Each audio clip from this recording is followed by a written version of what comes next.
रत्नागिरी संस्कृती न्यूज पोलादपूर। आज आपण आलेलो आहोत पुणे या ठिकाणी। पुण्यामधील संभाजीनगर धनकवडी या ठिकाणी आज खूप छान प्रकारे वैष्णव मेळावा पार पडलेला आहे। तर आज आपण संस्कृती प्रतिष्ठान सुरत यांच्या मार्फत दर्शना आईंचं या ठिकाणी आपण थोडक्यात मुलाखत घेणार आहोत। त्यांना आपण संस्कृती प्रतिष्ठान सुरत यांच्या मार्फत गुणगौरव त्यांचा केलेला आहे। त्यांना आपण कोकण भूषण हा पुरस्कार देऊन त्यांना त्यांचा की आई साहेब, आपण सर्वप्रथम आम्हाला असं सांगा की आपली या परमार्थाच्या दिशेला कशी वाटचाल झाली, हे थोडक्यात आम्हाला प्रथम आपण सांगावे। आज माझी परमार्थामध्ये वाटचाल माझे जे गुरुवारी आहेत परमपूज्य सद्गुरू सीताराम स्वामी शेडगे यांच्या संदर्भातून मी ह्या मार्गदर्शनाने आज मी ह्या परमार्थिक क्षेत्रामध्ये आणि माझे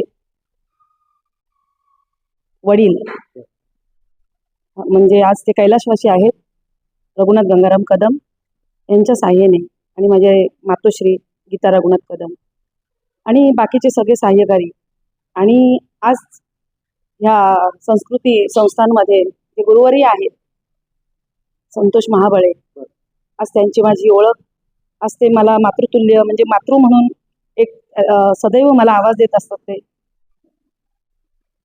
आणि आज ह्या परमार्थात माझं पदार्पण सद्गुरूंच्या योगाने आहेच, त्यांच्या आशीर्वादाने आहेच, पण माझे जे माता पिता यांचं योगदान याच्यामध्ये जास्त आहे। कारण का माझा जो जन्म एका संप्रदायाच्या म्हणजे सांप्रदायिक घराण्यामध्ये झाला। आई वडील वारकरी असल्यामुळे त्या वारकरी संप्रदायामुळे आज जो माझ्यामध्ये काही जे सद्गुण आहेत ती माझ्या सद्गुरू कृपेने माझ्या मातापित्यांच्या संयोगातून ही आलेले आहे। बरोबर, आईंचं म्हणणं असं आहे जे त्यांच्यामध्ये जे गुण आलेले आहेत, जे कोणताही गुण असो, सकारात्मक गुण असो, ते त्यांच्या आई वडिलांच्या आणि गुरूंच्या आशीर्वादाने आलेले आहेत। तर आई, आपण मला सांगा की एक सुख कशाला म्हणता येईल, म्हणजे सुखाची व्याख्या थोडक्यात आपण काय सांगाल या तमाम आमच्या चॅनलच्या सर्व वर्गाला?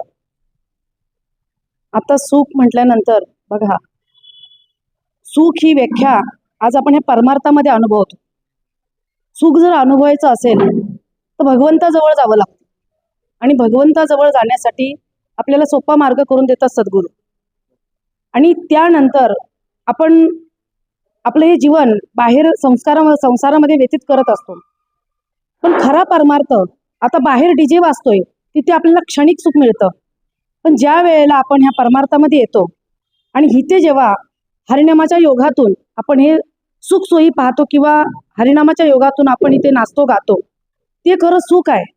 आणि जीवनात जर माणसाला सुखी व्हायचं असेल, सुख हे जीवनात अनुभवायचं असेल, तर मला असं एकच वाटतं की त्यांनी भगवंताच्या चरणी नतमस्तक सदैव राहावं आणि त्या सुखासारखं या जगामध्ये दुसरं कोणतं सुख नाही। ठीक आहे, आईंचं म्हणणं आहे सुखासाठी पहिला आपल्याला सद्गुरू करावे लागतील, सद्गुरूंच्या माध्यमातून तुमची भगवंताकडे ओढ निर्माण होईल आणि मग तुम्हाला सुखाची प्राप्ती होईल। तर आई, आता जो समाज आहे, आता जी यंग पिढी आहे ती कुठेतरी आपल्या परमार्थिक क्षेत्रामध्ये जास्त येत नाहीये, त्यांचा जो डीजे असतो त्याच्याकडे त्यांचा प्रभाव ओढ जास्त आहे। तर ज्याला कुणाला या आपल्या परमार्थिक क्षेत्रामध्ये यायचं असेल तर त्याने यावं का, परमार्थिक क्षेत्र हा त्यांनी निवडावा का? बघा, संतही सांगून गेलेत, तरणा भाग्यवंत नटे हरी कीर्तनी। कारण का इतरांना तर सोडा, म्हणजे देवाला तर म्हणजे आपल्याला काय वाटत नाही, देवाला वाटतो आणि आपल्यालाही अजूनही वाटतो तरणा भाग्यवंत नटे हरी कीर्तनी। बघा, सगळ्यांनाच वाटतं की आपली मुलं सुसंस्कृत व्हावीत, पण ती सुसंस्कृत होण्याआधी आपल्याला कुठेतरी स्वतःमध्ये त्या गोष्टीचे गुण आणावे लागतात। कारण का प्रथम म्हणजे आज थोडक्यात सांगायचं म्हटलं तर आज या स्वराज्यामध्ये आपण राहतो, हे जे स्वराज्य आहे तुमचं आमचं आहे का, घडवल्या गेलं। मग ते कुणी घडवलं तर एका मातेने घडवलं, आणि ती म्हणजे स्वराज्याची जननी जिजाऊ, माता जिजाऊ। आणि तिच्या सानिध्यातून जो सुपुत्र घडला तो कोण होते, तर साक्षात छत्रपती शिवराय। आलं का लक्षात? आज छत्रपती शिवराय नसते, कुणी घडवले, ते एका मातेने घडवले। मला हेच सांगायचं आहे, तरणा भाग्यवंत नटे हरी कीर्तनी। जर प्रत्येकाला जर वाटत असेल की तरणा भाग्यवंत नटे हरी कीर्तनी, त्यांनी आजच्या आता तरुण पिढीनी, छोट्या लेकरांनी ह्या योगाने या पारमार्थिक क्षेत्रामध्ये जर उतरावं असं जर प्रत्येकाची इच्छा असेल तर ते गुण, तुका म्हणे गुण चंदनाच्या अंगी, तेव्हा ते गुण जसं चंदना म्हणतात ना, चंदन कुठेही असलं तर त्याचा सुवासात आपण ओढल्या जातो, तसंच आपली लेकरं तेव्हा ह्या परमार्थात ओढतील जेव्हा ते गुण आपल्यामध्ये असतील. बरोबर आहे. धन्यवाद ताई. तर आपणाला या संस्कृती प्रतिष्ठान सुरत यांच्या मार्फत जो पुरस्कार मिळालेला आहे, हा पुरस्कार मिळाल्यानंतर आपणाला काय आनंद झालेला आहे, या संस्कृती प्रतिष्ठानबद्दल आपण काय सांगाल? आज पुरस्काराबाबतीत बोलण्यासाठी मला असं वाटतं हा माझा प्रथम पुरस्कार आहे आणि खरोखर मला बाळराजांनी पुरस्कार दिला, खरोखर मी त्यांची आभारी आहे. आणि दुसरी गोष्ट बघा, पुरस्कार मिळवण्यासाठी आता मगाशीच एका लेकरांनी सांगितलं काही गोष्टी झिजवाव्या लागतात, त्या सहज मिळत नाहीत. आलं का लक्षात? म्हणजे एक मी उदाहरण देईन की ताटामध्ये फुलं असतात, ती हारातल्या फुलांना म्हणतात. काय म्हणतात? हारातल्या फुलांना म्हणतात की तुम्ही कुठली सुखकर आहात, की तुम्ही देवाच्या गळ्यामध्ये आहात, तेव्हा ती गळ्यातली फुलं त्या ताटातल्या फुलांना म्हणतात देवाच्या गळ्यात येण्यासाठी सुद्धा आम्हाला काय करावं लागतं, तर बुंद्यापासून शेंड्यापर्यंत ती सुई टोचून घ्यावी लागते, त्यावेळेलाच आम्हाला एक क्षेत्र मिळतं, देवाची गळा मिळतो. म्हणजे माझं सांगण्याचं तात्पर्य एवढंच आहे की मला आज जे पुरस्कार मिळाला, माझ्या लेकरांनी कुठंतरी माझ्यामध्ये ती थोडी पाहिली असेल, किंचित बर का होईना त्यांच्यामध्ये माझ्यात मातृत्व त्यांना दिसलं आणि मातृत्व व्यतिरिक्त आज त्यांनी मला कोकण कन्या पुरस्कार म्हणून दिलेला आहे, कीर्तनकार म्हणून. तर माझ्यासाठी ती खूप मोठी अनमोल अशी गोष्ट आहे आणि माझ्या वाडवडिलांचा कुठेतरी माझ्या पाठीमागं योगदान, आशीर्वाद असावा आणि त्यांच्या आशीर्वादाने, माझ्या सद्गुरूंच्या आणि माझ्या विठू माऊलीच्या आशीर्वादाने हा एवढा मोठा पुरस्कार मला मिळाला. त्याबद्दल मी शतश आभारी माझ्या लेकराचं राहील. एवढंच मी माझे दोन. धन्यवाद आई. तर थोडक्यात एखाद्या पूर्ण वारकरी वर्गाला एक छोटा संदेश काय तुम्ही द्याल?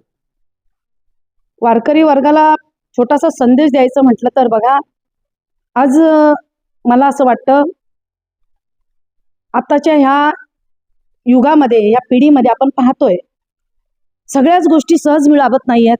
बरोबर आहे. मी थोडक्यात सांगताना म्हणजे आज तुम्ही म्हणताय की वारकरी संप्रदायाबद्दल आपलं काय मनोगत, तर मला असं वाटतं संप्रदाय आपण आज पाहतोय अनेक संप्रदाय आहेत. मगाशीच मी एकानं उदाहरण दिलं, म्हणलं हे तुझं माझं तुम्ही आम्ही करताय, पण देवानी फक्त मार्ग बघा, जसा गाव वेगळा असतो तसे मार्ग वेगळे असतात. आलं का लक्षात? म्हणजे मी सांगण्याचं तात्पर्य मी उदाहरणाच्या मार्फत तुमच्या लक्षात येईल की भगवान शिवशंकर तेच होते जे एक आदिनाथ संप्रदायाचे अधिष्ठित आहेत. आलं का लक्षात?